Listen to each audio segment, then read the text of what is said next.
بسم اللہ الرحمن الرحیم، اللہم صلی علی محمد و علی محمد۔ محترم ناظرین کرام، پروگرام حدیث ولایت کے ساتھ آپ کا میزبان عمران کاظمی حاضر خدمت ہے۔ ناظرین، آج کے پروگرام میں ہم سلسلہ امامت کے دوسرے تاجدار امام حسن مجتبیٰ علیہ الصلوۃ والسلام پر گفتگو کریں گے۔ میرے ساتھ دو مہمان موجود ہیں، مولانا صادق عباس صاحب اور ڈاکٹر علی رضا صاحب۔ ڈاکٹر علی رضا صاحب کنسلٹنٹ مینجمنٹ کے شعبے سے منسلک ہیں، علاوہ ازیں ان کی اسلامک ہسٹری اور فلسفی آف اسلام پر گہری نظر ہے۔ میرا پہلا سوال قبلہ مولانا صادق عباس صاحب سے ہے۔ قبلہ، امام حسن مجتبیٰ علیہ الصلوۃ والسلام کی زندگی کا اجمالی خاکہ ہمارے ناظرین کے لیے ذرا بیان فرمائیے۔ بسم اللہ الرحمن الرحیم وبہ نستعین انہ خیر ناصر و معین۔ دیکھیں، ذوات مقدسہ اہل بیت اطہار پر گفتگو کرنا اس اعتبار سے بھی کافی مشکل ہے کہ ہم ان کی شخصیت کا کامل ادراک نہیں رکھتے، اور خدا ان کی ذات کا معرف ہے۔ کسی بھی انسان جو ہے وہ اس کی خصوصیات جو ہوتی ہیں وہ دو طرح کی ہیں۔ ایک اس کا تعارف جو ہے وہ جسے آپ کہتے ہیں کہ اس کی آئیڈینٹی کے اعتبار سے ہے، اس کی شناخت کے اعتبار سے ہے، لیکن کیا ان کی حقیقی شناخت اس میں ہے؟ یقیناً اس کا ایک دوسرا پہلو ہے کہ ہم اپنی اگلی گفتگو میں اس کا جو ہے وہ ذکر کریں گے، لیکن اجمالی طور پر جو ایک شناخت جو ہے وہ بیان کی گئی ہے وہ یہی ہے کہ آپ کا نام گرامی جو ہے وہ حسن مجتبیٰ ہے۔ البتہ مجتبیٰ پھر جو ہے وہ آپ کا لقب ہے، نام جو ہے وہ حسن ہے۔ والد گرامی حضرت امیر المومنین علی ابن ابی طالب علیہ الصلوۃ والسلام ہیں۔ والدہ ماجدہ حضرت فاطمہ زہرا سلام اللہ علیہا ہیں۔ آپ جو ہے وہ 15 رمضان المبارک سن 3 ہجری کو پیدا ہوئے۔ 28 صفر کو آپ کو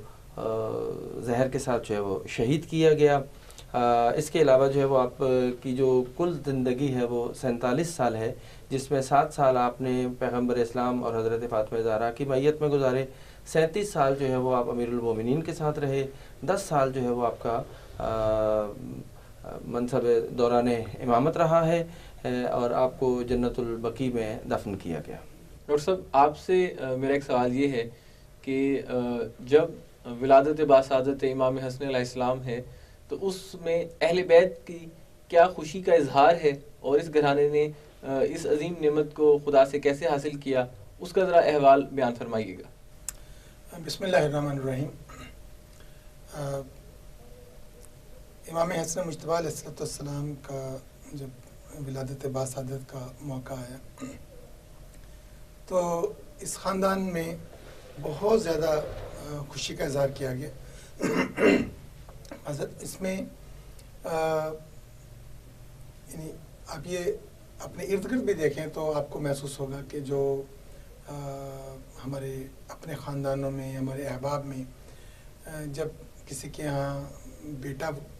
جو ہے وہ پیدا ہوتا ہے، بیٹے کی ولادت ہوتی ہے تو خوب خوشی منائی جاتی ہے، لیکن اس خوشی میں سب سے زیادہ جو لوگ خوش ہوتے ہیں وہ گرینڈ پیرنٹس ہوتے ہیں، دادا دادی اور نانا نانی زیادہ خوش ہوتے ہیں۔ والدین بھی بڑے ایکسائٹڈ ہوتے ہیں، اس میں کوئی دو رائے نہیں ہے، لیکن یہ ایک ہمارا معاشرتی امر ہے کہ جس میں ہم اس بات کو بڑے خوب محسوس کرتے ہیں کہ جو گرینڈ پیرنٹس ہیں بہت زیادہ خوش ہوتے ہیں۔ اب ایک خوشی ہوتی ہے کہ بس خوش ہونا، اور ایک خوشی ہوتی ہے کہ کسی رنج کے بعد کسی خوشی کا آنا۔ اب آپ یہ دیکھیے کہ جو صورتحال اس خاندان کے ساتھ درپیش تھی، اس میں بار بار اس طرح کا تذکرہ کیا جانا جس سے آپ صلی اللہ علیہ وآلہ وسلم کی دل آزاری ہوتی تھی، تصدیق کی جاتی تھی، انہیں ابتر کہا جاتا تھا، اس طرح کے الفاظ جو تھے وہ خاندان رسالت پر بہت گراں گزرتے تھے۔ اور جب آپ صلی اللہ علیہ وسلم کو جب یہ خوشی کی خبر سنائی گئی تو آپ یہ دیکھیے کہ وہ جو ایک رنج کی کیفیت تھی وہ یک دم بدلی، اور اس کو خوشی کی کیفیت نے جو ہے وہ بدل دیا۔ تو یہ جو چینج تھی، ایک ایسے ماحولیاتی پریشر بھی کہہ سکتے ہیں کسی حد تک ہم اس کو، اس سے خوشی کے عنوان کی طرف یہ سفر شروع ہوا۔ تو یہ ایک بہت بڑا مرحلہ تھا اس خاندان کے لیے، بڑی منزل تھی کہ ان کے ہاں بیٹے کی ولادت ہوئی۔ دوسری بات یہ ہے کہ آپ یہ دیکھیے کہ اس سے پہلے تاریخ میں کہیں بھی اس طرح کی گفتگو سننے کو نہیں ملتی. جب جناب حسن علیہ السلام تشریف لائے تو لوگ جب ان کو مخاطب کرتے تھے تو وہ ان کو یبن رسول اللہ کہہ کے مخاطب کرتے تھے. بالکل. تو اس سے پورے عرب معاشرے کے اندر جہاں جہاں پر بھی یہ خبر گئی اور جہاں جہاں تک لوگوں تک یہ بات پہنچی تو اس کے ساتھ آپ کا یہ والا تخاطب بھی پہنچا. ان سے اس طرح سے مخاطب کیا تھے. دوسرے لفظوں میں اہل بیت اطہار علیہ السلام کے ہاں سے جتنی بھی امت تھی ان کو یہ ایک درس دیا گیا, ان کو ایک تہذیب سے آشنا کیا گیا کہ اس بچے کو جب آپ مخاطب کریں گے تو ان کے نام سے مخاطب نہیں کریں گے, بلکہ آپ یہ کہیں گے یبن رسول اللہ, اے رسول اللہ کے بیٹے. تو آپ یہ دیکھیے کہ اس خاندان میں خوشی کے جو معاملات تھے وہ کئی پہلو رکھتے تھے. وقت کی کمی کی وجہ سے سب پر گفتگو کرنا محال ہے. بس اتنا کافی ہے کہ آپ یہ دیکھ لیجئے کہ جو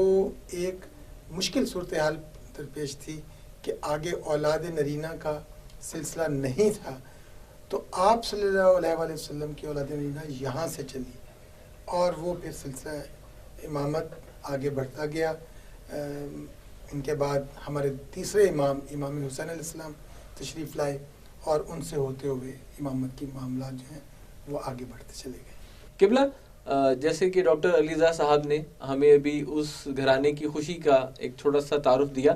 تو میں آپ سے یقیناً جاننا چاہوں گا کہ وہ کیا ابتدائی رسومات تھیں جو بعد ازاں ولادت سعادت سر انجام دی گئیں؟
ماشاء اللہ. اچھا قبلہ, یہاں پر ابھی آپ نے جیسے اس فیملی اور اس گھر سے اور ان سنتوں کا ذکر کیا جو اجرا پائی گئیں, دین اسلام میں اس ولادت کی سگنیفیکنس کیا ہے، اس پر بھی ذرا تھوڑا سا بیان فرمائیے گا۔ دیکھیں یہ ولادت ایک اعتبار سے وہ ولادت ہے کہ امام مجتبیٰ کی جو ولادت کا دن اور مہینہ ہے، یعنی وقت کے اعتبار سے، ٹائم کے اعتبار سے وہ مہینہ ہے کہ جو 15 رمضان ہے، یعنی 14 کو 14ویں کا چاند جو ہے وہ غروب ہوتا ہے اور 15 کی صبح پہ امام حسن کا ظہور ہوتا ہے، یعنی 14ویں کے چاند سے زیادہ روشنی ہے۔ جس مہینے میں آپ پیدا ہوتے ہیں وہ مہینہ رمضان المبارک کا ہے کہ جس کو شہر اللہ کے نام سے تعبیر کیا گیا ہے۔ جس ہستی کو خدا نواز رہا ہے کہ اپنے حبیب کے جن کی دل آزاری ہوتی تھی اس دل آزاری کو بھی دور کیا جا رہا ہے، وہ خود نبی جو ہے وہ سید الانبیاء ہیں۔ جس ہستی کے جو ماں کے منصب پر فائز ہیں وہ سیدۃ النساء العالمین ہیں، اور جو ان کے والد ہیں وہ سید الاوصیاء ہیں۔ اب آپ یہ اندازہ لگائیں کہ دینے والا خدا ہے اور لینے والی یہ ہستیاں ہیں کہ جو مقرب اور محبوب پروردگار ہیں۔ اب ایک محبوب نے اپنے محبوب کو کوئی چیز دینی ہے تو وہ کیا دے گا؟ ظاہر ہے کہ وہ اپنے مہینوں میں اتنے سعادات کو ایک سیدہ شباب اہل الجنہ ہی دے گا کہ جو حضرت امام حسن علیہ السلام کی شکل سے ہے، کی صورت میں جو ہے وہ آپ کو عطا کیا گیا۔ لہٰذا یہ ولادت اتنی بابرکت ہے عالم اسلام کے لیے بھی، عالم جو فرشتگان ہیں وہاں پر بھی نور کی بارش جو ہے وہ اسے آپ کہا جا سکتا ہے ہوئی۔ اور حقیقت میں آپ یہ بھی کہہ سکتے ہیں کہ پروردگار کے پاس اپنے حبیب کو اس سے بڑا تحفہ، اور پھر پہلا تحفہ پھر وہ یہ کہ اتنی افسردگی کے بعد، اتنی تانہ زنی کے بعد اگر پروردگار کا دل خوش ہو رہا ہے، پروردگار کے حبیب کا دل خوش ہو رہا ہے، تو یقیناً جو پروردگار کے حبیب کو اذیت پہنچا رہے تھے، تنگ کر رہے تھے، دشمنوں کو آپ کے ظہور سے، آپ کی ولادت سے کتنی تکلیف پہنچی ہوگی کہ آج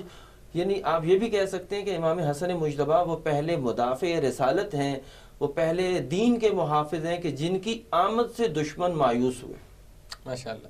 اچھا قبلہ، ابھی آپ نے بھی اس کا تذکرہ کیا، ڈاکٹر صاحب نے بھی یہ بات بیان کی کہ جو رسول اللہ پر ابتری کا ایک تانا ہے جو مخالفین دیتے ہیں، اور ولادت باسعادت امام حسن علیہ السلام سے ان کو خاموشی مل گئی، ان کے لبوں پر کفر لگ گئے، تو ہم تو تہذیب انسانی میں یہ دیکھتے ہیں کہ جو پوتا ہے وہ نسبت پاتا ہے اپنے دادا کی جانب سے، اور وہ اس کا بیٹا بھی یقیناً قرار پاتا ہے، لیکن یہاں پر ہم دیکھتے ہیں کہ امام حسن جو ہیں وہ اپنی والدہ محترمہ کی جانب سے اپنے نانا سے منسلک ہو رہے ہیں، ان کی نسل میں آ رہے ہیں، تو اس کی کیا وجہ ہے؟ اور قرآن میں کیا اس سے پہلے اس کی کوئی شکل موجود ہے؟ اس کی کیا انڈرسٹینڈنگ ہے؟ اس کی ذرا وضاحت فرمائیں۔ دیکھیے، پہلی بات تو یہ ہے کہ یہ سوال عام طور پہ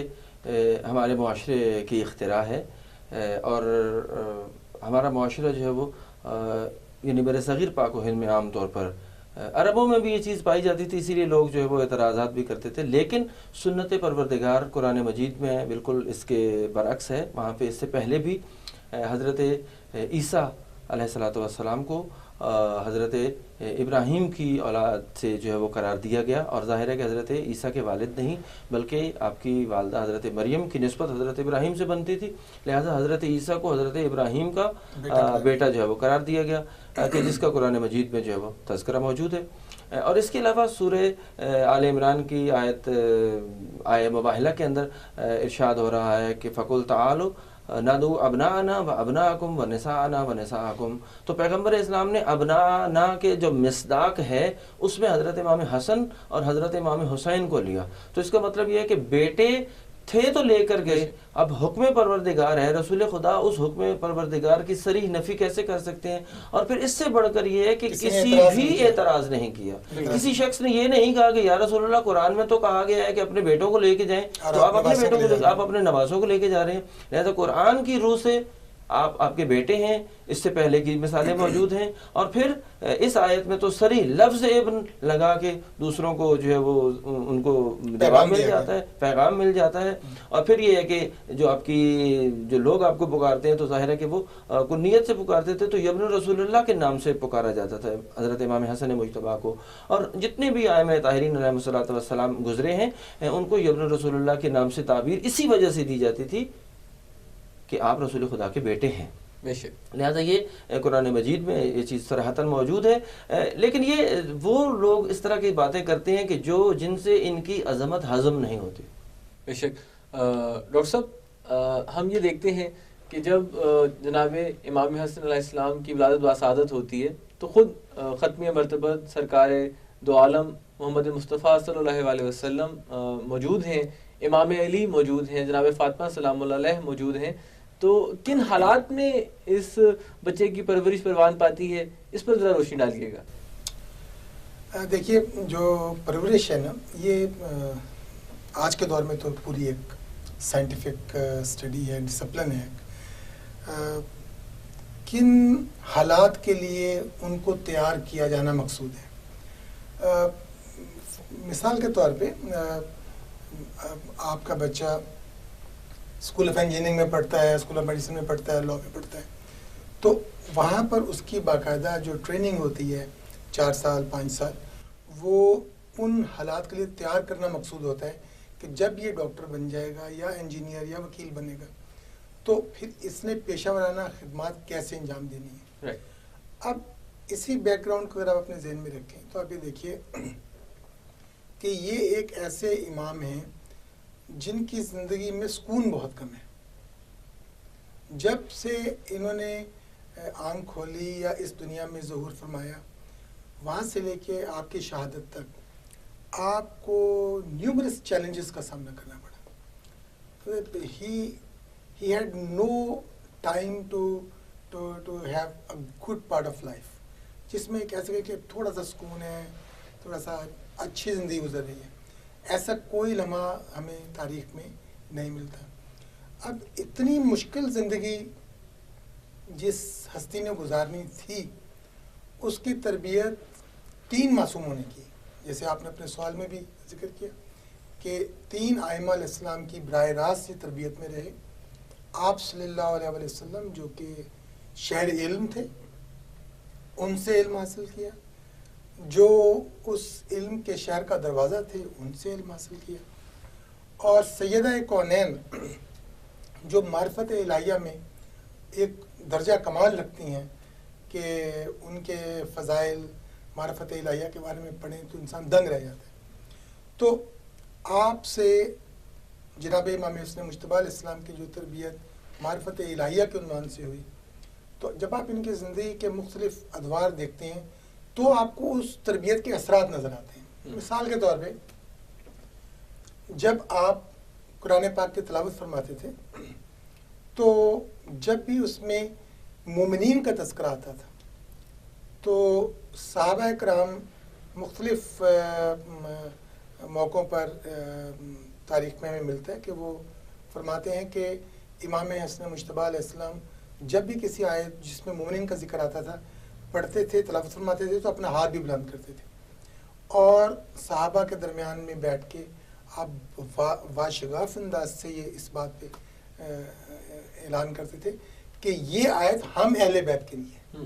یعنی مومنین کے بارے میں جتنی بھی آیات آپ تلاوت فرماتے تھے اور لوگ سنتے تھے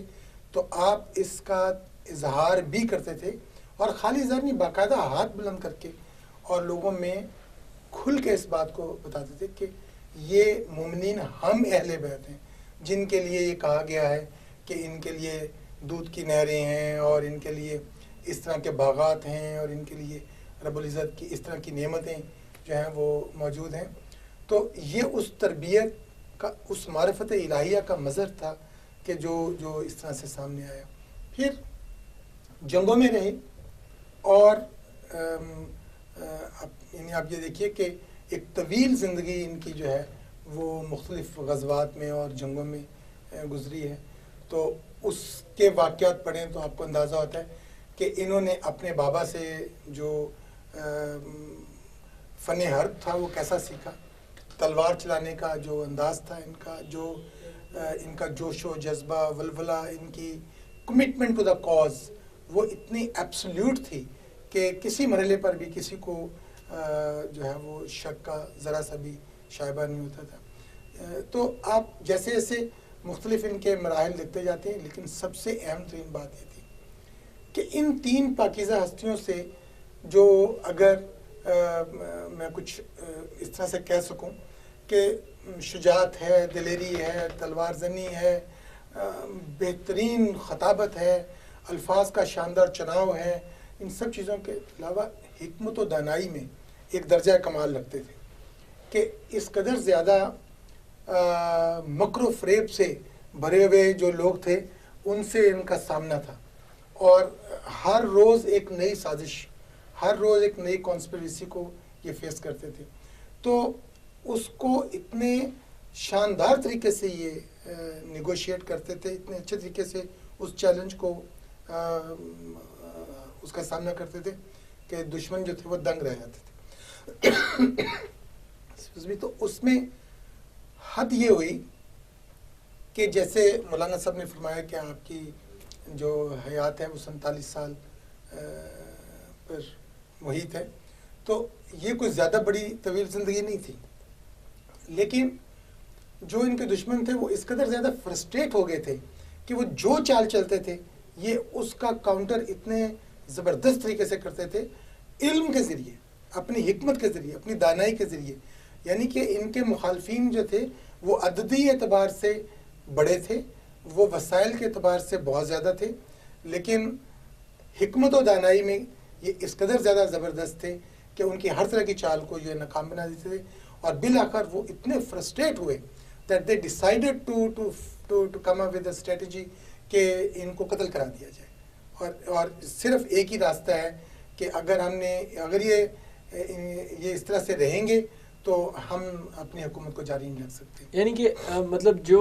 ان تین آئمہ کی موجودگی میں آپ کی پرورش ہے، اس کی بیسک جو وجہ ہے کہ آپ کی باقی ماندہ زندگی میں جتنے امور اور جتنے حادثات رونما ہونے تھے ان کی پہلے سے ہی پیش بندی کر لی گئی. اس کی پہلے سے دیکھیے،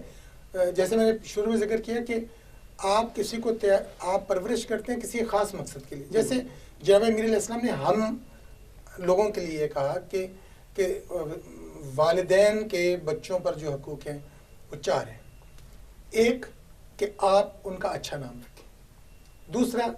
کہ آپ ان کی بہترین تعلیم و تربیت کا بندوبست کریں، تیسرا ان کو تیر اندازی اور گھوڑ اندازی سکھائیں. آج کے دور میں ظاہر ہے کہ اسلحے کی ڈفرینٹ فارمز اینڈ مینیفیسٹیشنز ہیں. اور چوتھا یہ تھا کہ ان کو تیراکی سکھائیں. دیکھیں جیسے اب آج سیلاب آتے ہیں اور کتنے حالات، تو وہ اپنی زندگی بھی بچا سکے اور جس حد تک ممکن ہو سکے دوسروں کو بھی وہ تحفظ دے سکے. تو یہ جو تربیت ہمارے لیے بتائی گئی وہ ہمارے آنے والے وقتوں کے حادثات کو سامنے رکھتے ہوئے ہمیں بتائی گئی. لیکن جو امام حسن مجتبیٰ علیہ السلام کی تربیت ہوئی وہ بڑے حاص حالات کے لیے ہوئی. آپ جب آپ 2 اماموں کو کمپیئر کرتے ہیں، امام حسن مجتبیٰ علیہ السلام کو اور امام حسین شہید کربلا علیہ السلام کو، تو ان کی کربلا 10 دن کی تھی جبکہ ان کی کربلا سالہ سال پر محیط تھی. بہت بڑی بات ہے. ان کی کربلا سالہ سال پر محیط تھی، اور ان کو ایک ایسے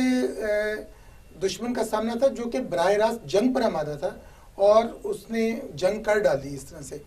کہ وہ اپنے اس پر جو اس کے ارادے تھے اس نے ان کو اس طرح سے منطقی انجام تک پہنچانے کی کوشش کی. جبکہ جو ان کے دشمن تھے وہ اس طرح کی چالیں چلتے تھے جس سے کہ ان کو ایسی تکلیف سے اور اذیت سے دوچار کیا جائے جس کے لیے آپ یوں کہہ سکتے ہیں کہ ان کو ہیوملیٹ کیا جاتا تھا، ان کی تضحیق کی جاتی تھی، لوگوں کو آمادہ کر کے ان کے پاس بھیجا جاتا تھا کہ جا کر ان کے ساتھ برا رویہ اختیار کیا جائے. مثلا ایک شخص آیا اور اس نے ان کے سامنے کھڑے ہو کر ان کی شان میں بہت گستاخیاں کی، ان کے آباء و اجداد کی شان میں گستاخیاں کی. آپ نے کوئی آگے سے ریاکشن نہیں کیا، آپ نے کوئی بات ایسی نہیں کی، آپ خاموشی سے سنتے رہے. جب وہ شخص سب اپنی جو مغلظات تھیں وہ اس سے فارغ ہو گیا تو اس نے اس کے بعد جب جیسے وہ خاموشی اختیار کی اس نے، تو مولا نے فرمایا کہ تو مسافر ہے اور تیرے پاس شاید رہنے کے لیے جگہ نہیں ہے، تو میں تجھے جگہ کا بندوبست کیے دیتا ہوں. تو بھوکا ہے، میں تیرے لیے کھانے کا بندوبست کرتا ہوں. تیرے پاس سواری نہیں ہے، میں تیرے لیے سواری کا بندوبست کرتا ہوں. تو جب اس نے یہ باتیں سنی تو وہ قدموں میں بیٹھ گیا. قبلہ جہاں پر اس خاندان طہارت میں ان کے جو بچے ہیں وہ کم سنی میں بھی بزرگی کا ظرف رکھتے ہیں، وہاں پر امام حسن مجتبیٰ علیہ الصلوۃ والسلام اپنے کم سنی میں، اپنے بچپن میں ان کے فضائل کس طرح عیاں ہوئے، اور ان کی جو لائف سٹائل ان کے بچپن سے ہی سٹارٹ ہوا، اس پر تھوڑا سا جو کہ نظریہ اور تھوڑی سی وضاحت پیش کیجیے گا۔ دیکھیں، حضرت امام حسن مجتبیٰ جب پیدا ہو رہے ہیں، یعنی پیدا ہوتے ہی آپ کے جو رسول خدا کے مخالفین ہیں، جو رسول خدا کو اذیت دینے والے ہیں، وہ مایوس ہو رہے ہیں، انہیں شکست کا سامنا کرنا پڑ رہا ہے کہ آج سے وہ رسول خدا کو اذیت نہیں کر سکتے۔ گویا یہ پیغام ہے امام حسن مجتبیٰ کی ولادت کا کہ آج کے بعد میرے نانا کی طرف کوئی انگلی نہیں اٹھا سکتا، کوئی اشارے کے نائے سے بات نہیں کر سکتا، میں آ گیا ہوں۔ اور ظاہر ہے کہ پھر پیغمبر اسلام کی بھی اتنی عقیدت جس ہستی سے ہو، وہ پھر اس بات کا خیال نہیں رکھتے کہ سن کا اعتبار جو ہے یہ عام لوگوں کے لیے ہے۔ ممکن ہے عام فرد ہو، لیکن پیغمبر اسلام جیسی شخصیت جو ہے وہ امام مجتبیٰ کو صرف نہیں ہے کہ جب اپنی بیٹی کے گھر میں تشریف لاتے ہیں تو اپنی گود میں لیتے ہیں، بلکہ آپ کو لے کے مسجد نبوی میں چلے جاتے ہیں، اور مسجد نبوی میں جا رہے ہیں تو وہ خالی نانا نہیں ہے، وہ سید الانبیاء ہیں، وہ حقیقت میں رسالت کے منصب پر فائز ہیں، وہ سید الانبیاء ہیں، وہ ان کی جو پوسٹ ہے، آفیشیل پوسٹ ہے، وہ اس کے مطابق جاتے ہیں، ممبر رسول پر جو ہے وہ آپ کو اپنی گود میں لے کے خطبہ دیتے ہیں۔ پھر امام حسن اور امام حسین کو اپنی دوش نبوت پر سوار کراتے ہیں، اور پھر یہاں تک یہ کہ سوار کرواتے ہیں گھر میں ہے، بلکہ مدینہ کی گلیوں میں مدینہ کے لوگوں نے اس بات کو دیکھا، اور لوگوں کو پیغمبر اسلام جو ہے وہ دکھا رہے ہیں، بتا رہے ہیں کہ میرے ان نواسوں کا، میرے ان بیٹوں کا مقام کیا ہے، کہ یہ بچپن میں ہی استعداد اور صلاحیت رکھتے ہیں کہ یہ دوش نبوت کے سوار ہیں۔ اور جب پیغمبر اسلام نے اپنے دوش نبوت پر ان شہزادوں کو سوار کروا کے رکھا تھا، تو ایک جلیل القدر صحابی جو ہے وہ آئے، اور انہوں نے جب دیکھا تو کہا کتنی اچھی سواری ہے۔ تو پیغمبر اسلام نے فوراً جواب دیا کہ آپ سواری کو نہیں، بلکہ یہ کیوں نہیں نظر آ رہا کہ سوار کتنے اچھے ہیں۔ تو امام حسن اس وقت وہاں پہ موجود ہیں، دوش نبوت کے جو ہے وہ سوار ہیں، اور پیغمبر اسلام جو ہے وہ آپ کے ساتھ یہ جو اظہار عقیدت ہے، یہ صرف اولاد اور بیٹے ہونے کے عنوان سے نہیں، ان کی عظمت کو بیان کیا جا رہا ہے کہ یہ میرا نواسہ جو ہے وہ کس عظمت کا مالک ہے، کہ یہ نبوت کی دوش پہ جو ہے وہ سوار ہو سکتا ہے، نبوت جو ہے وہ اس کے لیے سواری بن سکتی ہے، یعنی خالی نبی نہیں بلکہ منصب نبوت جو ہے وہ منصب امامت کو اٹھائے ہوئے ہے۔ اور پھر دیکھیے گا کہ مسلمانوں کا اس بات پر یقین ہے، اعتقاد ہے کہ نبی کا جو قول ہوتا ہے اور جو فعل ہوتا ہے وہ ہمارے لیے سنت ہے، وہ حدیث کا درجہ رکھتا ہے۔ پیغمبر اسلام نے ان کی عظمت کو بیان کر کے، ان کی شان میں احادیث کو بیان کر کے، اپنے عمل سے ان کا عزت اور مقام ان کو عطا کر کے دنیا والوں کو بتایا کہ یہ کس مقام کے حامل ہیں۔ اب جو سچا نبی کا ماننے والا ہے، جو نبی سے محبت کا دم بھرتا ہے، وہ ان سے کسی بھی لحاظ سے مخالفت کا تصور نہیں کر سکتا۔ یہی ایک وجہ ہے کہ یہ وہ ہستیاں ہیں کہ جن کا تمام اقوام مسلمہ جو ہے وہ جتنے بھی مذاہب اور مکاتب فکر اسلامی ہیں، وہ حضرت امام حسن مجتبیٰ کے فضائل کو جھٹلائیں، یہ ممکن نہیں ہے، قبول کرتے ہیں۔ بہت سے مسائل ہیں، جب جس شخص کے فضائل زیادہ ہوں گے تو ظاہر ہے پھر اس کے لیے اس کے مخالفین بھی زیادہ ہوں گے، اس پہ تنقید بھی زیادہ کی جائے گی، اور تنقید کرنے والوں کا مقصد اس شخصیت کے فضائل کو دوسروں تک عیاں نہ ہونے دینا ہے، ایک رکاوٹ بننا ہے، ایک رکاوٹ بنانا ہے۔ پھر یہ بھی دیکھیے گا کہ عام مسلمان جو ہے وہ دعا کرتا ہے کہ پروردگار ہمیں رسول خدا کے صدقے میں اولاد عطا کر، ہمیں یہ چیز عطا کر، ہمیں یہ چیز عطا کر، یعنی ان کے صدقے میں۔ لیکن آل محمد وہ ہیں کہ جن کے لیے رسول خدا خود مانگتے ہیں۔ یہ آل محمد کی عظمت ہے، یہ امام حسن حسین کی عظمت ہے۔ اور پھر یہ دیکھیے گا کہ مدینہ کی سرزمین ہر جگہ کا ایک عروج ہوتا ہے۔ مدینہ کی سرزمین کو یہ جو عروج حاصل ہے، ایک وقت میں یہ عروج اپنے کمال پہ تھا جب 5 ہستیاں جو ہیں، 5 انوار خمسہ جو ہیں وہ اس سرزمین پر جو ہے وہ موجود تھے، ایک ہی وقت میں جو ہے وہ موجود تھے۔ قرآن کریم کی آیہ مباہلہ میں نے آپ کے سامنے پیش کی، امام حسن اس کے بھی اعلیٰ ترین مصداق ہیں۔ بے شک اور پھر آیہ تطہیر کے اندر آپ دیکھیں، حدیث قصہ میں دیکھیں، پیغمبر اسلام جو ہیں جب حضرت فاطمہ زہرا کے گھر میں آتے ہیں اور پروردگار نے انہیں بھیجا کہ آپ جو ہے وہ، میں آپ کے اہل بیت کو محصور کرنا چاہ رہا ہوں، میں آپ کے اہل بیت کو معین کرنا چاہ رہا ہوں. پیغمبر اسلام جو ہے وہ جب اس چادر کے نیچے جو ہے وہ جا کے آرام فرما رہے ہوتے ہیں تو سب سے پہلی ہستی کہ جو اس چادر کے اندر جانے کی استعداد اور صلاحیت رکھتی ہے یا جس کو پروردگار نے شرف اور فضیلت بخشی ہے وہ امام مجتبیٰ ہے. سبحان اللہ. تو امام مجتبیٰ جو ہیں ان کی جو مقام اور مرتبہ ہے، حیران کن بات نہیں بلکہ یہ ہے کہ آپ کے جتنے بھی مکاتب فکر ہیں، جتنے بھی محدثین ہیں، امام مجتبیٰ کی عظمت کا تمام مکاتب فکر اقرار کرتے ہیں. بلکہ خود خدا کا لطف ہے کہ جب شہزادوں نے عید پر لباس کا چاہت کی تو جنت سے جو کہ ان کے لیے لباس بھی، یعنی وہ دیکھیں، وہ جبرائیل، حضرت جبرائیل کے جو پیغام الہی کے پیغمبر ہیں، اس کو لانے والے ہیں، اس کو اٹھانے والے ہیں، وہ بھی جب حسنین شریفین کے کپڑوں کو لے کے آنا اور ان کا درزی بننا، کہاں ایک شخص کے جو وحی اور قرآن کو لانے والا ہو وہ بچوں کے کپڑے لا رہا ہے، زیادہ عزت اور فخر محسوس کر رہا ہے. یعنی یہ اس حضرت جبرائیل کا یہ افتخار کرنا کہ میں حسنین کا درزی ہوں، یہاں سے بھی پتہ چلتا ہے کہ ان کے ساتھ تمسک میں فرشتے بھی اپنے لیے عزت اور افتخار سمجھتے ہیں، سعادت سمجھتے ہیں. یعنی کہ اہل زمین کے ساتھ ساتھ اہل آسمان کے لیے بھی آپ اتنے ہی معتبر. اچھا یہ بھی دیکھا جائے گا کہ شاید اہل آسمانی مخلوقات جو ہے وہ ان کی معرفت رکھتی ہیں، دنیا والوں کو ان کی معرفت بتانا پڑتی ہے. بالکل ایسے ہی. ممکن ہے دنیا والے ان کی عظمت کا ادراک نہ کر سکے، لیکن اہل آسمانی جو مخلوقات ہیں، جو نوری مخلوقات ہیں، وہ تو ان کے انوار سے چونکہ ان کو زندگی ملی ہے،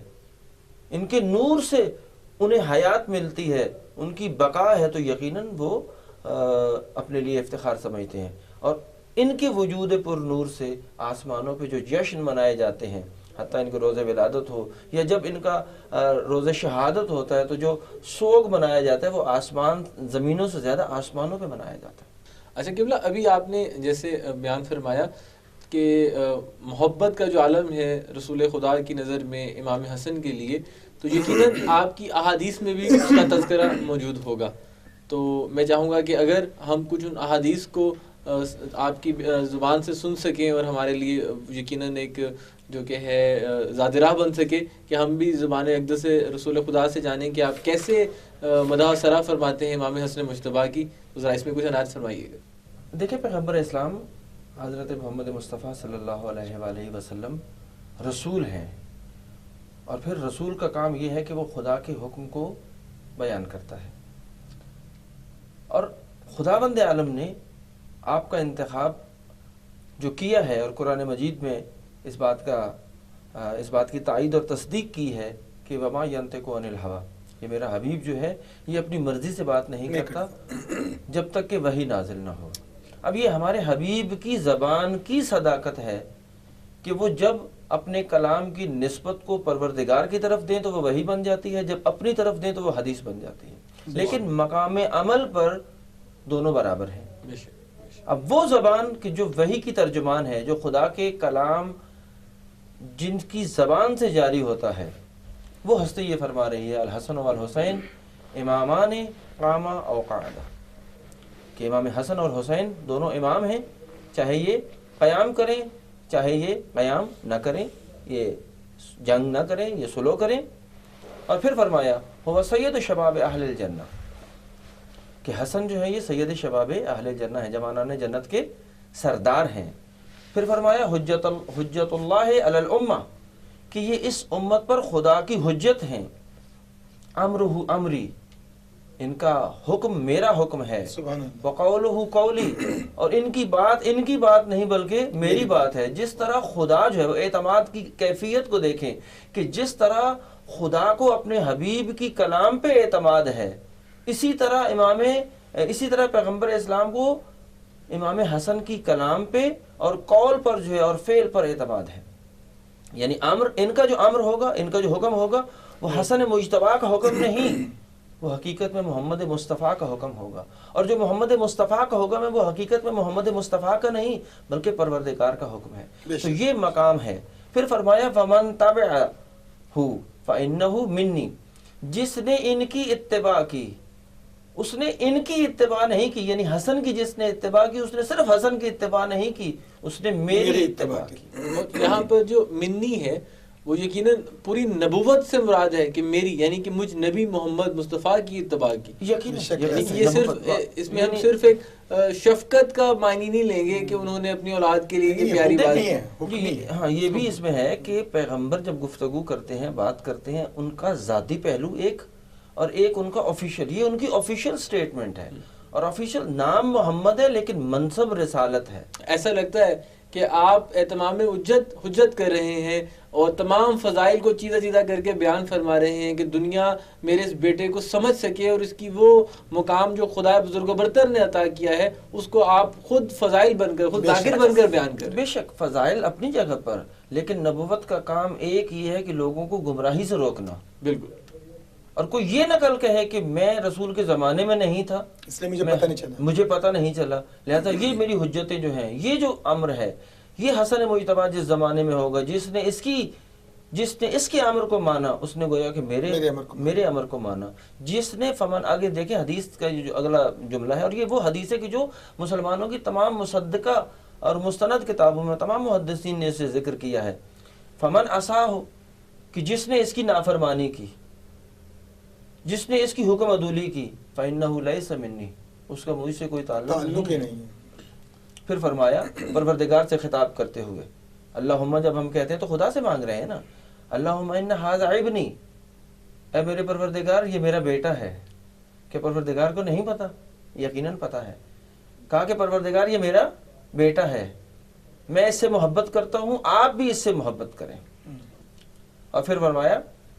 کہ آپ اس سے بھی محبت کریں جو اس سے محبت کریں۔ یہ اس کا جوہر ہے، یعنی یہ اس حد تک بات پہنچ گئی ہے، رسول خدا نے محبت، حضرت امام حسن کے ساتھ محبت اور ان کی اطاعت کو اس مقام پہ پہنچایا ہے کہ جو شخص اس سے محبت کرے گا، جو ان کی پیروی کرے گا، وہ صرف ان کی پیروی نہیں کر رہا بلکہ وہ میری پیروی کر رہا ہے۔ وہ خدا کا، وہ جس طرح پیغمبر اسلام سے خدا محبت کرتا ہے، اسی طرح خدا اس شخص سے بھی محبت کرتا ہے کہ جو ان سے محبت کرتا ہے۔ اور اس بات کو مانگا کس نے ہے؟ نبی کریم نے۔ اور نبی کریم جب مانگ رہے ہیں خدا سے، دعا کے جملے ہیں، جب خدا کہتا ہے کہ تم مجھ سے مانگو میں تمہاری دعا کو پورا کروں گا، یہ عام شخص کے لیے بھی یہی جملہ ہے، تو کیا وہ اپنے حبیب کی دعا کو رد کرے گا؟ یقیناً رد جو ہے وہ نہیں کرے گا۔ تو یہاں سے ہمیں پتہ چلتا ہے۔ پھر آپ یہ دیکھیے گا کہ مباہلہ میں آپ کو لے کے جانا، یہ وہ جنگ ہے مباہلہ کی کہ جو تلوار سے نہیں لڑی جا رہی بلکہ کردار سے لڑی جا رہی ہے۔ اور اس کردار کا جو پہلا ایک مجاہد ہے، ایک نوخیز مجاہد جو ہے، اس کا نام حسن مجتبیٰ ہے، سبحان اللہ، کہ جن کی صداقت پہ اس وقت کے تمام جو اصحاب ہیں، اس وقت کے تمام کلمہ گو جو ہیں، وہ اس مقام پر فائز نہیں ہے کہ رسول خدا ان کو اس جنگ میں لے کے جائیں، چونکہ جب جنگ میں فوج جاتی ہے تو پھر سپاہیوں کا انتخاب کیا جاتا ہے، اور جب مشن، اور ہر مشن کے لیے جو کمانڈوز یا جو بھی ایک کام ہوتا ہے اس کے چناؤ کیا جاتا ہے، تو رسول خدا کو کتنا اعتماد ہے اس اپنے نواسے پر، ان اپنے نواسوں پر، اور اس اہل بیت پر کہ یہ کبھی میرا ساتھ نہیں چھوڑ سکتے۔ اور پھر دشمن کو بھی اس بات کا خوف ہے کہ جب یہ ساری ہستیاں پروردگار سے دعا مانگیں گی تو کوئی مسیحی باقی نہیں بچے گا۔ یہی وجہ ہے کہ اس وقت کے مسیحیوں نے، عیسائیوں نے جزیہ دینے پہ راضی ہو گئے، لیکن آل محمد کی مخالفت اور آل محمد کے مقابلے میں کھڑے نہیں ہوئے۔ ڈاکٹر صاحب، کیونکہ آپ، ظاہری بات ہے کہ آپ کا ایک ویژن ہے اور آپ کی ایک بڑی اسٹڈی ہے اسلامک ہسٹری پر،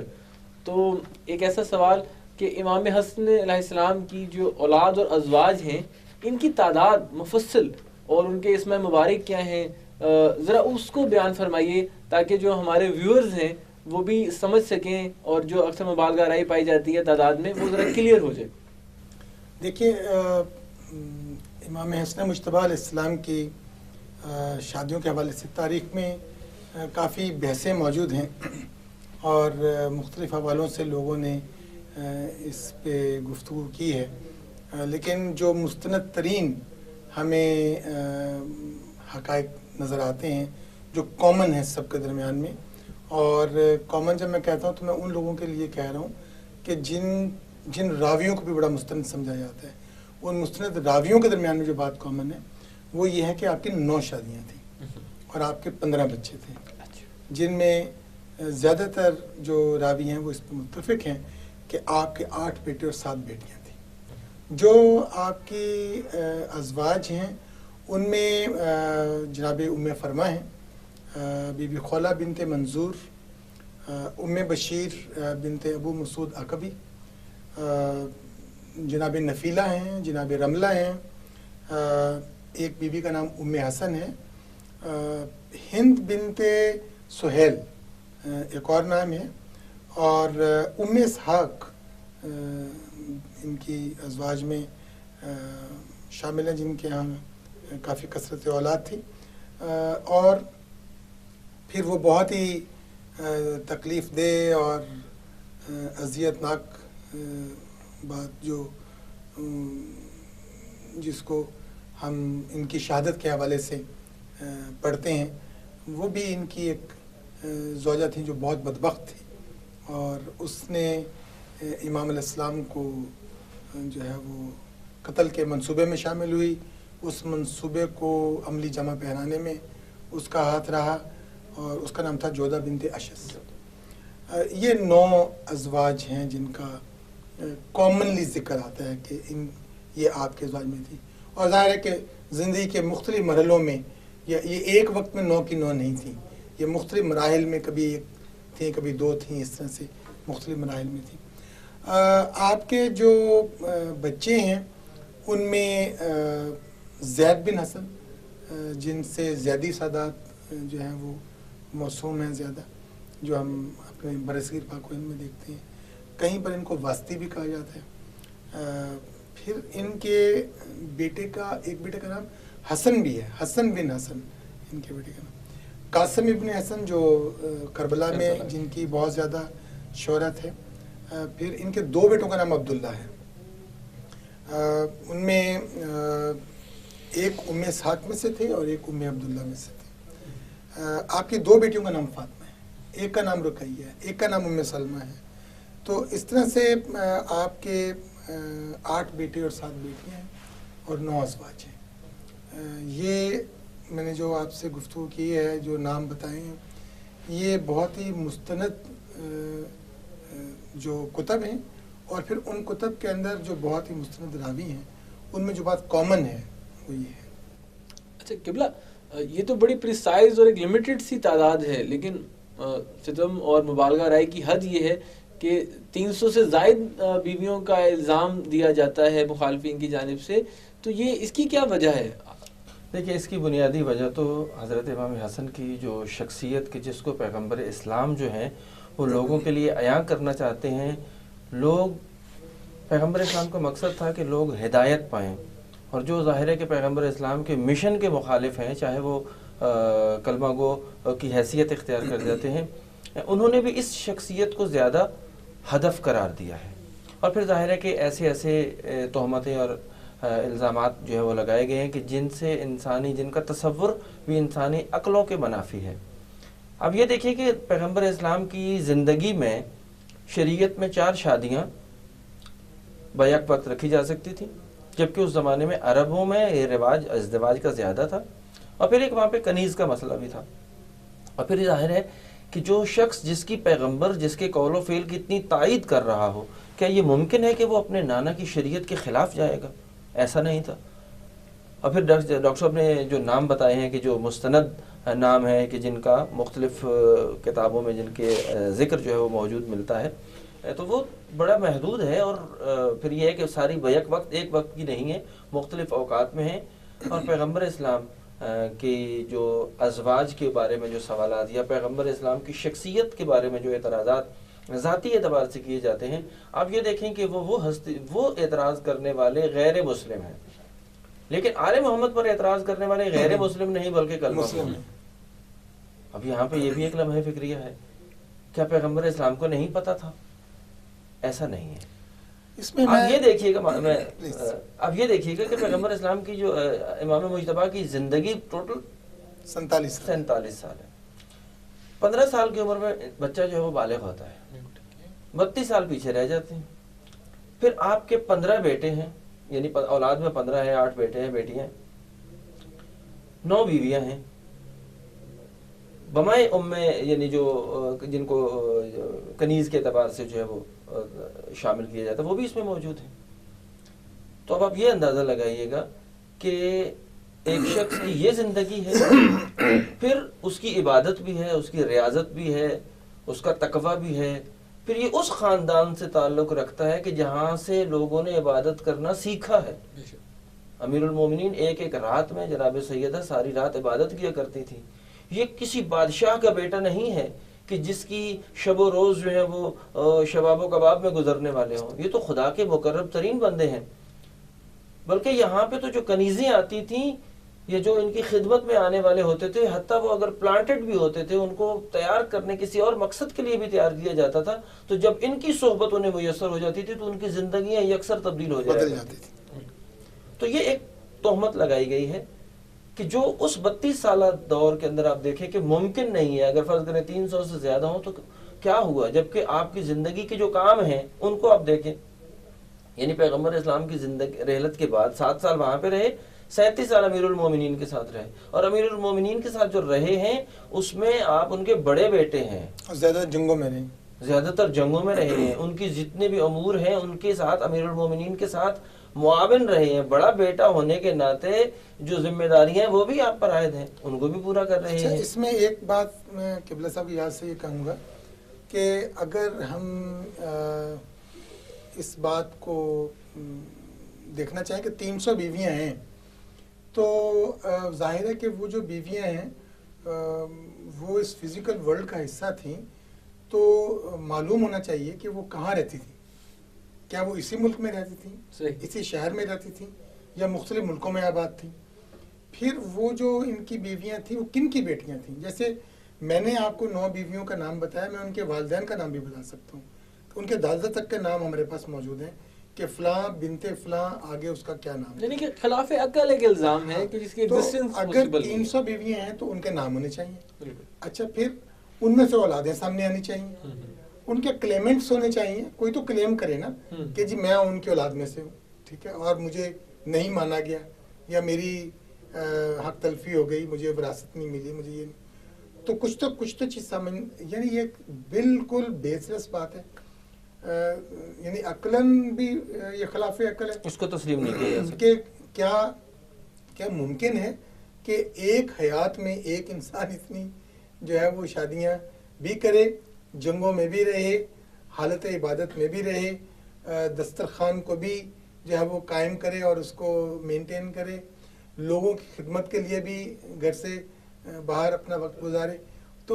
اس کے پاس تو اتنا محدود وقت باقی رہ جاتا ہے کہ وہ کیا اپنے بیوی بچوں کو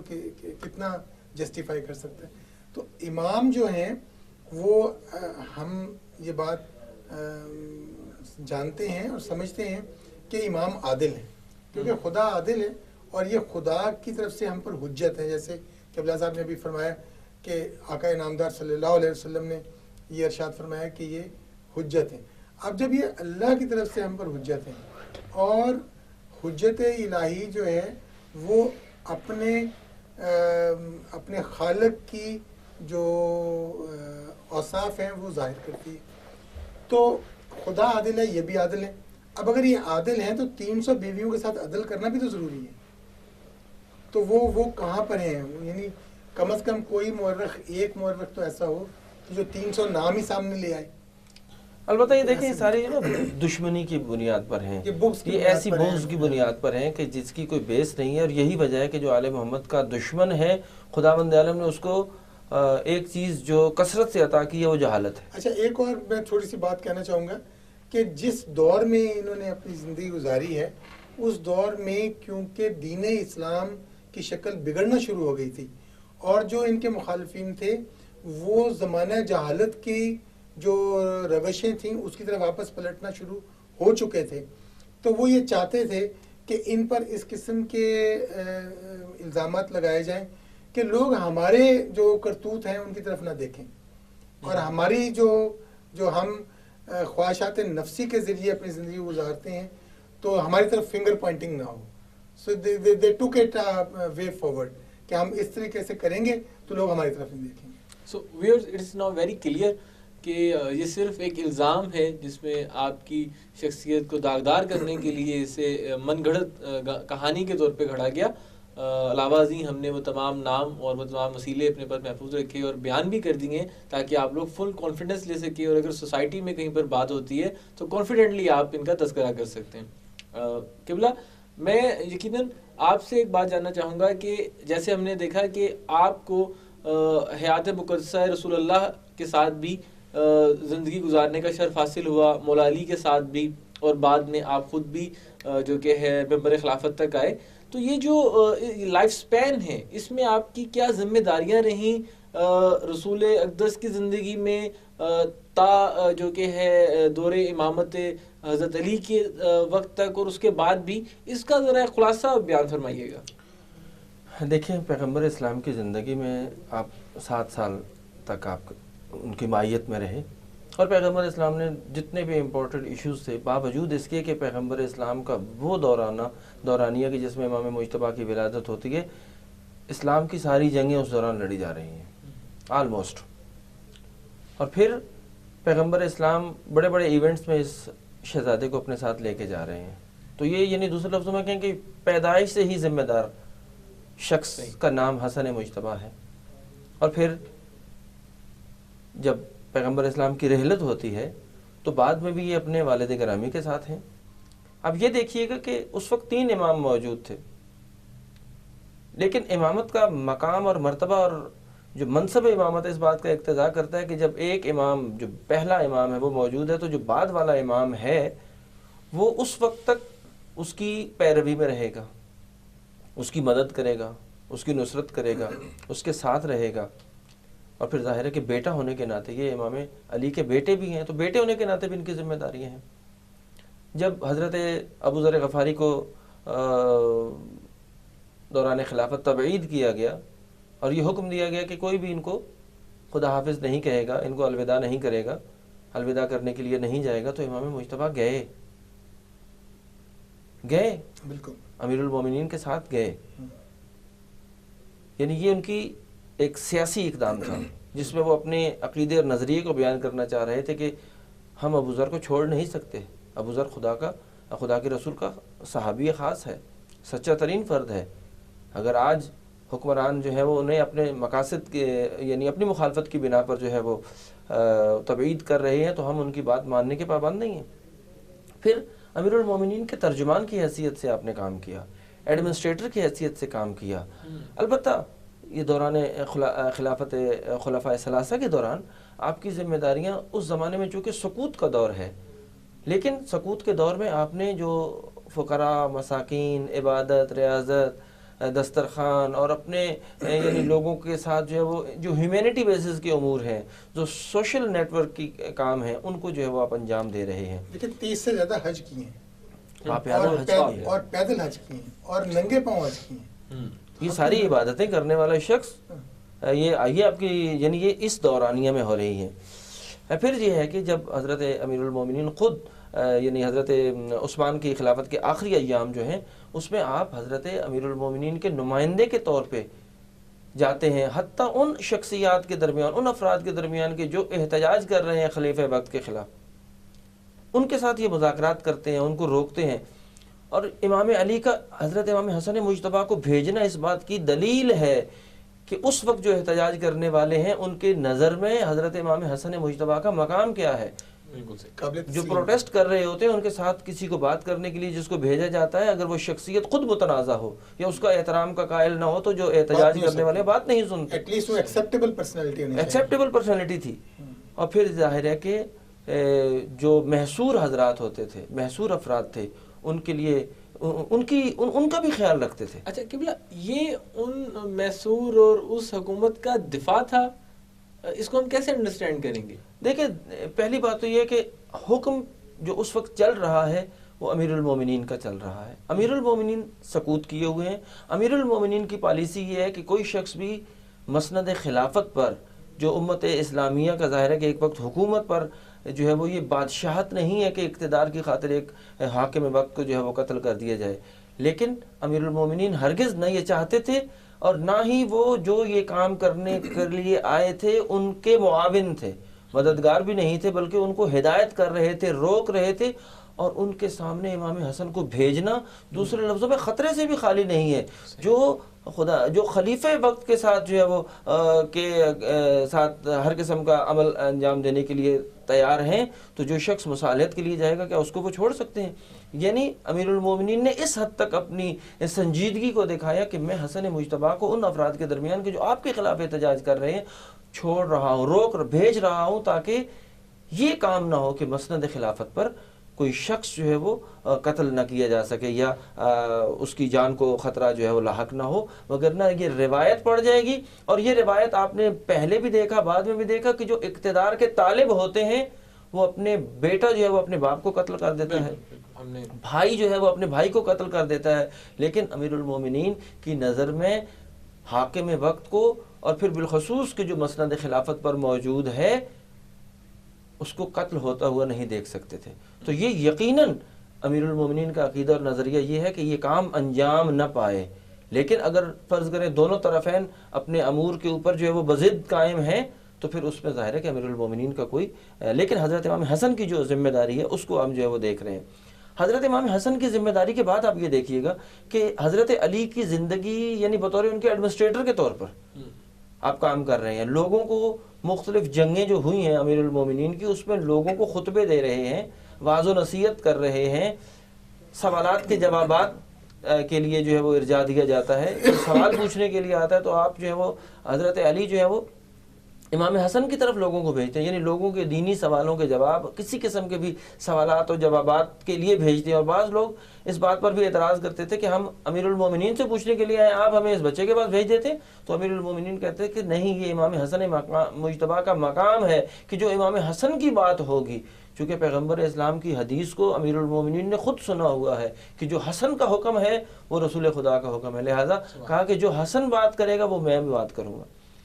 جنگوں میں نے عرض کیا کہ آپ جو ہے وہ جا رہے ہیں، لوگوں کو بلا رہے ہیں جنگ جمل کے اندر، جنگ صفین کے اندر، تو آپ کی شجاعت اور بہادری اور حملے اس قدر تھے کہ امیر المومنین نے ایک مرتبہ پریشان ہو کر کہا کہ حسن کو روکو، یہ رسول خدا کا بیٹا ہے، میں ڈرتا ہوں کہیں رسول خدا کا بیٹا جنگ میں شہید نہ ہو جائے.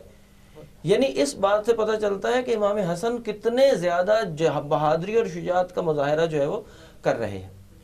اب یہ ساری باتیں اپنی جگہ پر. پھر آپ جو ہے وہ جو اوقاف کے امور ہیں، امور خیریہ کی جو ذمہ داری ہیں وہ بھی امام حسن کے پاس ہے. حتیٰ امام علی کی شہادت کے بعد بھی آپ نے ان امور کو سر انجام دیتے رہے ہیں. تو امام حسن کی زندگی جو ہے وہ یعنی 47 ایئرز ہے، لیکن یہ نہایت ہی جامع ترین اور ایسی زندگی ہے کہ ایک لمحہ بھی آپ نے جسے کہتے ہیں کہ فرصت اور یعنی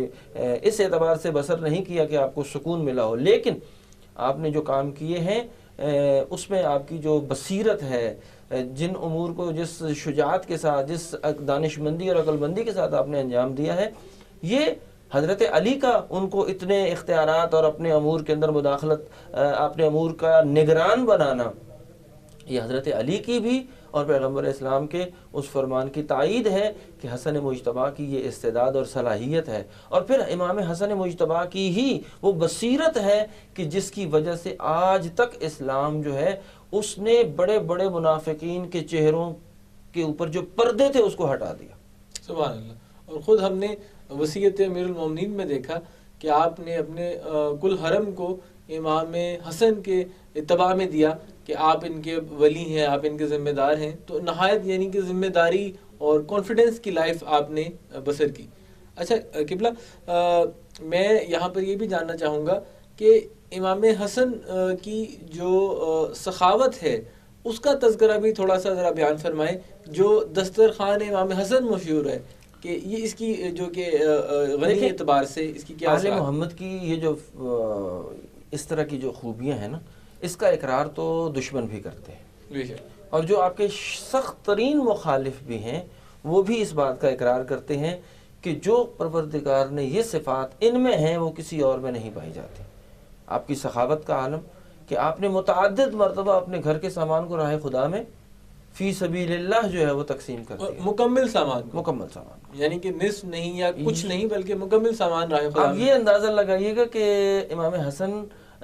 کی جو ایک زندگی ہمارے لیے ہے کہ آپ اچھا لباس پہنتے تھے، اچھا دسترخوان بھی کوئی خالی صرف یہ 2 روٹیاں اور سالن نہیں رکھتے تھے، دسترخوان امام حسن مشہور ہے، بے شک، اور آج بھی اگر مومنین جو ہے وہ جب کسی دسترخوان کو کے اوپر متعدد انواع کے کھانے لگاتے ہیں تو اس کی نسبت جو ہے وہ حضرت امام حسن کے ساتھ دیتے ہیں۔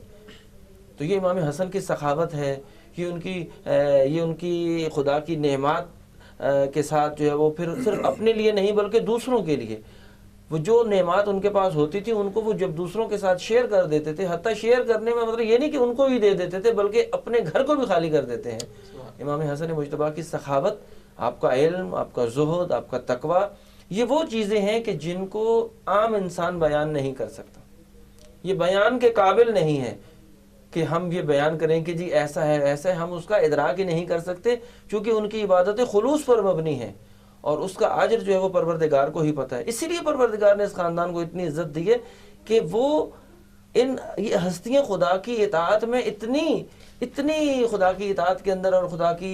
بندگی میں یہ اس حد تک جاتی ہیں کہ انہیں اپنی جان، اپنی جن چیزوں کو دنیا اپنے لیے چیز سمجھتی ہے، یہ اپنی جان کو بھی راہ خدا میں قربان کر دیتے ہیں، تو اس سے یہ دریغ نہیں کرتے بلکہ اپنی سعادت سمجھتے ہیں، اور یہ آل محمد کا ہی امتیاز ہے۔ سبحان اللہ۔ ڈاکٹر صاحب آخر میں چاہوں گا کہ آپ وہ کور میسج جو امام علی مقام کی زندگی سے ہم لوگوں کو ملتا ہے اس کی ایک سمری کی صورت میں بیان فرما دیں تاکہ لوگوں کے لیے حجت ہو جائے اور ہم جان سکیں کہ آپ نے کیا کیا ارشادات فرمائے اور آپ کی ذات گرامی سے ہمارے لیے کیا امپورٹنٹ چیزیں واضح ہوتی ہیں۔ یہ بڑا مشکل سوال ہے کیونکہ یہ آسان نہیں ہے کہ اتنی بڑی ذات گرامی اور اتنا ان کا علم اور فضل اور حکمت اور دانائی اس کو ہم سمیٹ سکیں۔ بس کچھ اس طرح سے کوشش کی جا سکتی ہے سمجھنے کی کہ ان کی اتنی کامیاب زندگی جو گزری، اتنی پیچیدہ اور یوں کہہ لیں کہ سازشوں سے بھرپور جو زمانہ تھا اس میں سے ان کی زندگی گزری ہے، تو انہوں نے اتنی کامیابی سے زندگی کیسے گزاری؟ اس کامیابی کے پیچھے جیسے جہاں سے بات شروع ہوئی تھی، جب آپ نے تربیت کے حوالے سے سوال کیا تھا، ایک بہت اچھی تربیت تھی، تو ایک لیسن ہم یہ ڈرا کر سکتے ہیں ان کی ذات بابرکات سے کہ ہمیں چاہیے کہ ہم اپنی اور اپنے احباب کی، اپنی اولاد کی تربیت بہت اچھی کریں تاکہ وہ لوگ آنے والے کسی بھی مشکل مرحلے کے لیے پہلے سے آمادہ ہوں، پہلے سے تیار ہوں۔ دوسری بات یہ ہے کہ جو ہم یہ جان سکتے ہیں ان کی حیات مبارکہ سے کہ اگر آپ کا دشمن وسائل کے اعتبار سے آپ سے زیادہ ہو اور اس کے پاس عددی قوت، افرادی قوت آپ سے زیادہ ہو، تو اس سے قطعی طور پہ خوفزدہ ہونے کی ضرورت نہیں۔ کسی ایک مرحلے پر کوئی ایک راوی یہ نہیں کہتا کہ ہم نے امام علیہ السلام کو پریشان پایا اور ہم نے امام علیہ السلام کو ڈپریس دیکھا۔ انہوں نے ہر دور میں ہر طرح کی چال کو علم، حکمت اور دانائی سے جو ہے وہ ناکام بنایا۔ تو حکمت اور دانائی جو ہے اس کا جو خاصہ ہے، اس کا جو جوہر ہے، اس کا جو مرکز ہے وہ علم ہے، فکر ہے۔ امام حسن مجتبیٰ علیہ السلام نے ایک موقع پر فرمایا کہ لوگوں کے ساتھ میل جول رکھنا عقل کی ابتدا ہے۔ یعنی عقل کہاں سے شروع ہوتی ہے؟ دیکھیں کلام امام الکلام، ٹھیک ہے، تو امام حسن علیہ السلام فرماتے کہ لوگوں کے ساتھ میل جول رکھنا عقل کی ابتدا ہے، اور عقل کے ذریعے ہی دنیا اور آخرت دونوں ہاتھ میں آتی ہیں، اور عقل سے محرومی ان دونوں سے محرومی ہے۔ اور پھر مولا نے فکر کے لیے فرمایا کہ فکر کرنا واجب ہے۔ اب یہ دیکھیں کہ جیسے ہم کہتے ہیں نماز واجب ہے، روزہ واجب ہے، زکوٰۃ واجب ہے، اس طرح سے استطاعت ہو گئی ہے تو حج واجب ہے، تو ایسے ہی مولا نے فرمایا کہ فکر کرنا واجب ہے۔ اور کہا کہ فکر دلوں کی زندگی ہے. جیسے ہر چیز کی ایک حیات ہے، ایسے دل کی حیات قرار دیا فکر کو. تو فکر اسی صورت میں ہو سکتی ہے کہ جب آپ فکر کے مرحلے تک پہنچنے سے پہلے بنیادی سارے مرحلے طے کر چکے ہوں، یعنی علم ہو، آگہی ہو، عرفان ہو، آپ حکمت اور دانائی کے سے مالا مال ہوں، تو پھر آپ فکر کرتے ہیں کہ آگے کیسے بڑھنا ہے، اب ہم نے کیا حکمت عملی اختیار کرنی ہے. تو ہمیں یہ چاہیے کہ ہم اس تمام اپنی جو کاوشیں زندگی میں کرتے ہیں ان کو مرکوز کریں علم کی طرف، کیونکہ اگر علم ہوگا تو شعور ہوگا. جناب امیر المومنین علی بن طالب اسلام نے فرمایا کہ جب بھی دعا کرو اپنے لیے سب سے پہلی دعا شعور کی کرو کہ خدا تمہیں شعور عطا کرے. اور شعور جو ہے وہ آگہی، عرفانی سارے مرحلے کی مراحل ہیں، ان کی طرف لے جاتا ہے. تو علم بڑا ضروری ہے. اب جو میں آخری بات کہنا چاہوں گا اس حوالے سے وہ یہ ہے کہ شہر علم کا کلمہ پڑھنے والے اور علم کے دروازے کو اپنا رہبر، اپنا رہنما، اپنا مرشد، اپنا خلیفہ، اپنا امام ماننے والے مسلمان اگر بے بہرا ہے علم سے تو پھر جچتا نہیں ہے کہ وہ نبی پاک صلی اللہ علیہ وسلم کا کلمہ پڑھیں اور نبی پاک صلی اللہ علیہ وآلہ وسلم کی حیات طیبہ پر بہت ساری گفتگو کریں لیکن اس میں سے اینڈ پروڈکٹ کچھ نہ نکلے. تو آپ صلی اللہ علیہ وآلہ وسلم کا کلمہ پڑھنا اس بات کی طرف آپ کو راغب کرے کہ آپ زیادہ سے زیادہ علم کی جستجو کریں، چاہے آپ کو چین جانا پڑے جس کا، کیونکہ اس زمانے میں چین بہت دور تھا، آج بھی یقیناً نزدیک نہیں ہے، لیکن آج ہوائی سفر اور دیگر سفری سہولیات میسر ہیں، اس زمانے میں یہ نہیں تھی. تو علم بڑا ضروری ہے. علم ہے تو آپ کو خدا کی شناسائی کی طرف قدم بڑھانے کا موقع ملتا ہے، نبوت کا پتہ چلتا ہے، امامت کا پتہ چلتا ہے، ولایت کا پتہ چلتا ہے، اور ہوتے ہوتے ان پاکیزہ ہستیوں سے آپ کا جو تمسک ہے وہ زیادہ مضبوط ہوتا ہے. میں یہ چاہوں گا کہ جب ہم اپنے ائمہ علیہ السلام کا تذکرہ کریں تو ان کے حیات طیبہ سے جو لیسنز ڈرا کریں تو ہر امام نے اپنے وقت میں جو اس وقت کے حالات تھے اس کو سامنے رکھتے ہوئے زندگی گزاری ہے اور مقابلہ کیا ہے. ہمارے اس امام نے وسائل کی کمی کے باوجود حکمت اور دانائی کی تلوار سے اپنے دشمن کی شارک کو کاٹا ہے اور کامیاب زندگی گزاری ہے. سبحان اللہ. ڈیئر ویورز، یہاں پر آج کا پروگرام اختتام پذیر ہوتا ہے. میں دونوں مہمانوں کا شکریہ ادا کرتا ہوں کہ آپ نے اس پروگرام میں شرکت کی اور نہایت مستفید معلومات سے ہمیں آگاہ کیا. ناظرین، آئندہ پروگرام میں ہم امام حسن مجتبیٰ علیہ الصلوۃ والسلام کی آئندہ زندگی، یعنی کہ جس میں ان کی امامت ہے اور ان کو درپیش مسائل، ان کے سیاسی جو ایشوز ہیں، جس میں سب سے امپورٹنٹ ان کی صلح ہے حاکم شام کے ساتھ، اس کو یقیناً کوشش کریں گے کہ اس کا احاطہ کر سکیں اور اس پر گفتگو کر سکیں. اس وقت تک کے لیے اپنے میزبان عمران کاظمی کو اجازت دیجیے. اپنا خیال رکھیے گا. والسلام علیکم ورحمۃ اللہ وبرکاتہ.